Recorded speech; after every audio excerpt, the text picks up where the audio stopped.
7. ¿La habéis matado? El sacerdote se quedó tan callado ante la temerosa pregunta de la novicia. Aquellos horribles órganos ya habían desaparecido de su espalda y los ojos le habían vuelto a su color habitual de límpido lago de invierno. Padre, ¿qué so? No te preocupes por mí, Esther, la interrumpió Abel, guardándose las gafas en el pecho como si no hubiera pasado nada, y la premió con la mirada. Encárgate de eso, por favor. En el holograma seguía la cuenta atrás. En el cielo empezaba a clarear la tercera aurora. Esther iba a decir algo, pero simplemente asintió y corrió hacia el teclado. Después de comprobar que la joven se había puesto en movimiento, Abel dirigió la mirada hacia los pies. El aristócrata había quedado tumbado, envuelto en sangre, con el brazo derecho cercenado y un enorme agujero en el estómago. De todos modos, era un Mazuzla, la criatura más fuerte del planeta. ¿Por qué no me matáis?, preguntó el marqués a su adversario con voz ronca pero extrañamente clara. ¿Matarme es vuestra misión? ¿O queréis divertiros burlándoos de mí y vejándome? Mi obligación es simplemente destruir la estrella de la desolación, no quitaros la vida, marqués de Hangeria.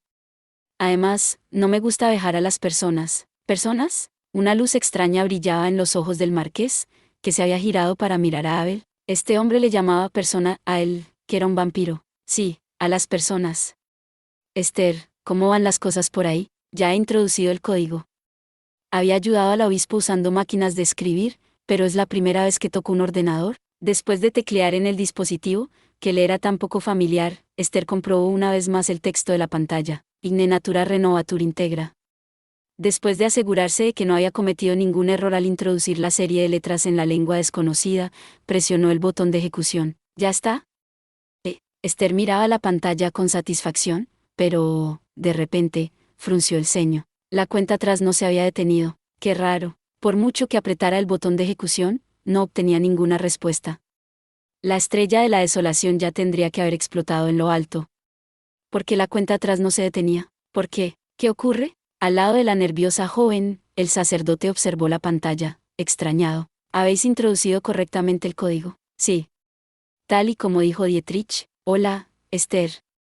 La pantalla cambió de repente. En vez de la fría interfaz del ordenador, apareció una sonrisa hermosa, pero llena de malicia. Si estás viendo esto es que has introducido el código que te he dicho, Dietrich, gritó Esther, con un movimiento brusco.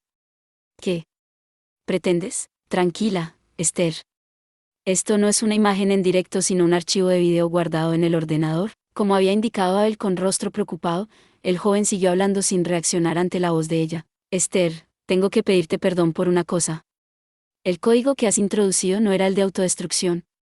En realidad, era un código de cambio de objetivo.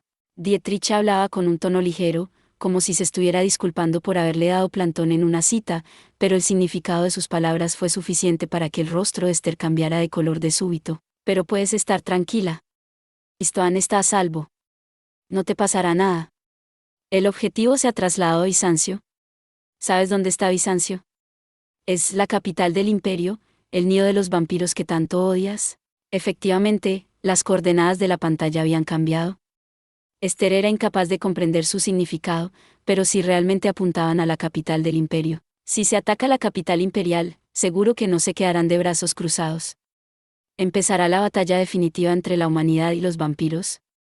¿Qué te parece, Esther? ¿Cómo te sientes después de haber dado el pistoletazo de salida a la guerra final? Te odio. Aunque sabía que no era más que una grabación, Esther no pudo redimir el grito. Te odio más que a nada en el mundo, después de haberte dicho tantas mentiras, que todavía me creas. En verdad, eres demasiado buena persona. Pero bueno, eso es precisamente lo que me gusta de ti. Adiós, Esther. Espero que volvamos a vernos en el futuro. Conteniendo la risa, la imagen del joven desapareció.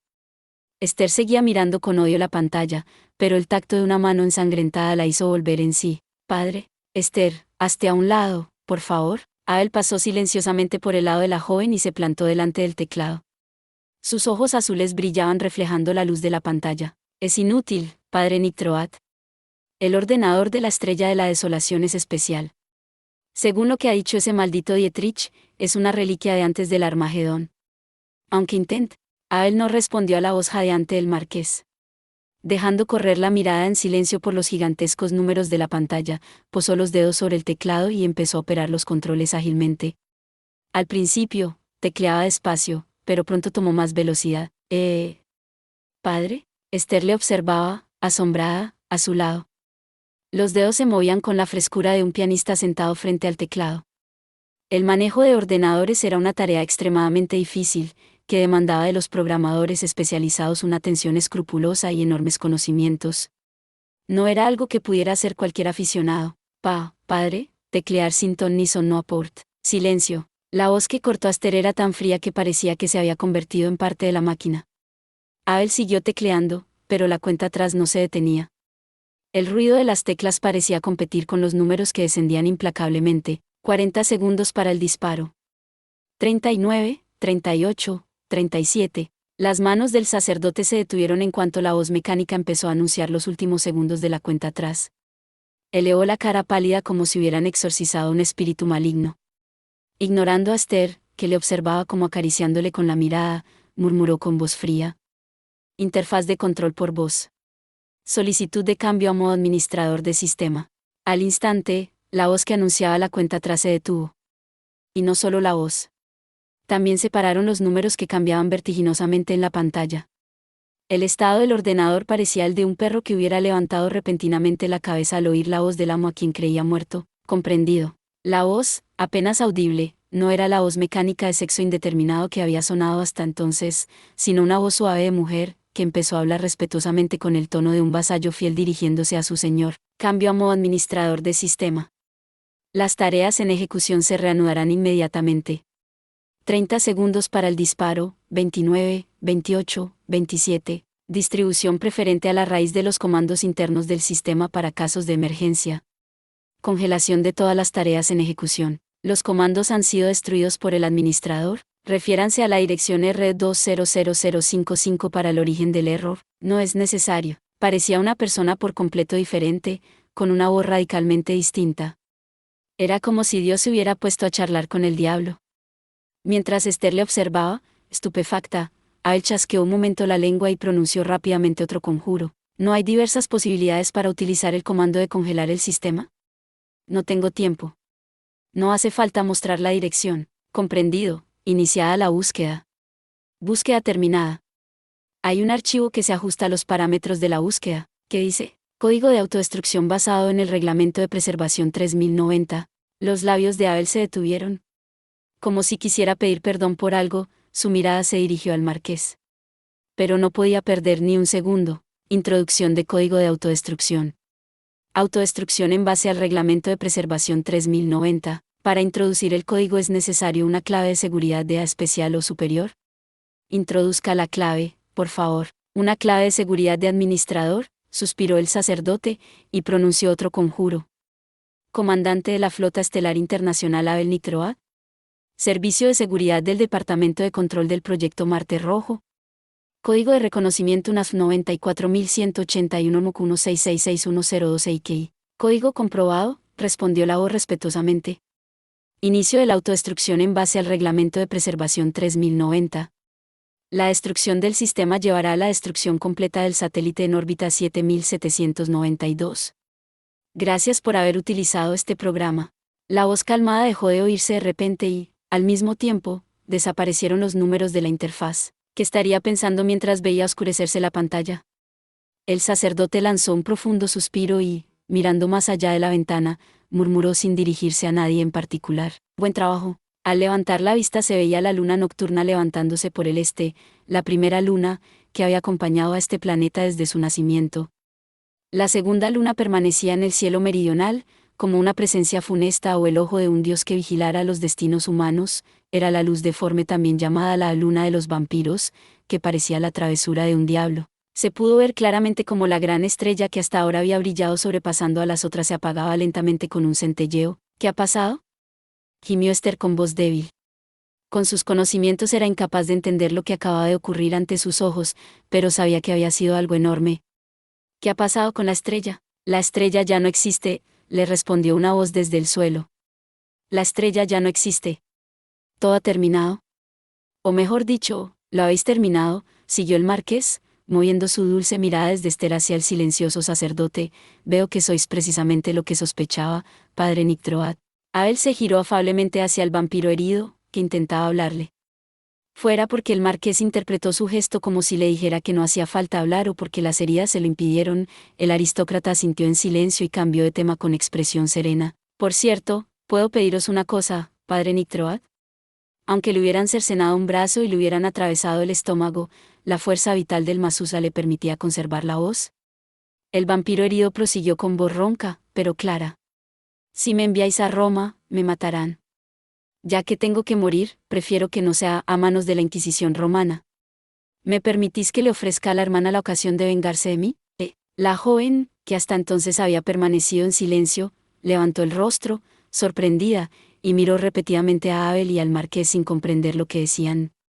Mirando su rostro manchado de sangre, el marqués prosiguió con tono calmado.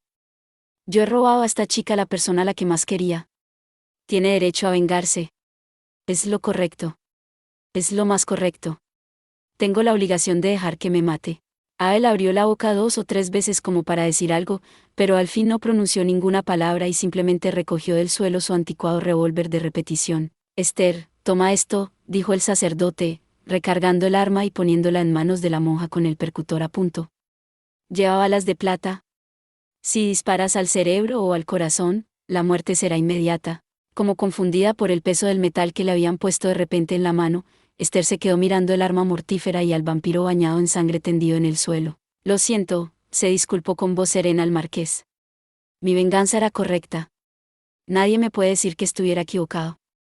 Pero el haberte arrebatado a la persona que más querías, te da derecho a la venganza a ti también. ¿Qué voy a hacer? Se preguntó Esther a sí misma mientras sentía el frío del gatillo del arma que el sacerdote había puesto en sus manos temblorosas. La obispo, que la había criado desde que se había quedado huérfana, tantos compañeros partisanos, toda la gente de la ciudad. Todos habían muerto por culpa del vampiro. No era que le faltaran ganas de matarlo. Ella no era un dios o un ángel. Igual que sabía amar, también sabía odiar, pero había comprendido que el hombre que tenía delante también era capaz de ello. Yo os odio. Quiero vengarme por la obispo y el resto. Podéis estar seguro de ello.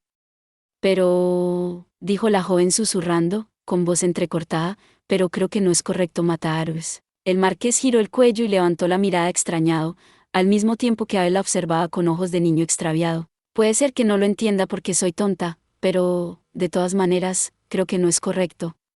Padre, ¿es raro pensar así? No, en absoluto. Con una sonrisa inmensa, como si hubiera visto todo el bien de este mundo, el sacerdote negó con la cabeza. Sin dejar de sonreír, se giró hacia el marqués, que permanecía en silencio. El odio no nos trae nada. Me avergüenza un poco decir esto, precisamente yo, pero así es, marqués. Por eso, abandonad la idea de que os mate ella. Fijaos, la ciudad está más tranquila, ahora, aunque en las calles que se veían desde la terraza resonaba de vez en cuando alguna que otra ráfaga o explosión, ya se empezaba a sentir el final de los combates. No se podía decir que ya hubieran recuperado la paz, pero al menos estaban en camino de volver al orden. En ese momento, entró una figura en la sala, y Abel alzó la mano para saludarle. Hola, 3. ¿Ya habéis terminado? Positivo.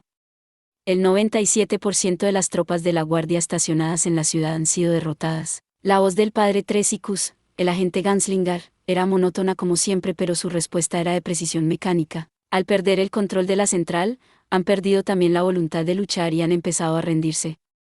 Los ciudadanos se han ido uniendo a los partisanos, de manera que ha sido posible continuar con los combates sin problemas. La Dama de Hierro está barriendo ahora los últimos focos de resistencia con la ayuda de los partisanos. Probablemente todo haya acabado antes de que lleguen las tropas del Vaticano. Me alegro de oírlo. Habían sufrido algunas bajas, pero habían logrado evitar que la ciudad se convirtiera en un campo de batalla. Para los países vecinos, eso debería demostrar que el Vaticano se había comportado con generosidad respecto a Istvan. Pronto se recuperarían y empezarían a recibir alimentos. Harían todo lo posible para que los extenuados ciudadanos pudieran sobrevivir al invierno. Abel volvió a mirar hacia la terraza. Se oían unos gritos, que probablemente indicaban que los partisanos ya habían llegado al palacio. Entonces, ¿nos toca retirarnos y dejarles el resto a los partisanos? No dejaré que te escapes, cura de mierda. Rugió de repente una figura gigantesca desde el jardín. Bajo la sangre y el polvo, el uniforme azul oscuro había quedado invisible, pero no había duda de que la cara maligna de pez carnívoro y los colmillos desnudos pertenecían a Ratcón. Se suponía que los partisanos lo estaban custodiando. ¿Cómo habría logrado escapar? Era extraño que la figura cubierta de sangre siguiera con vida, pero como un zombi movido por el odio y la obsesión, el gigante ensangrentado estaba plantado en el jardín y llevaba en la mano una ballesta que les resultaba familiar. Muere. No hubo tiempo de reaccionar.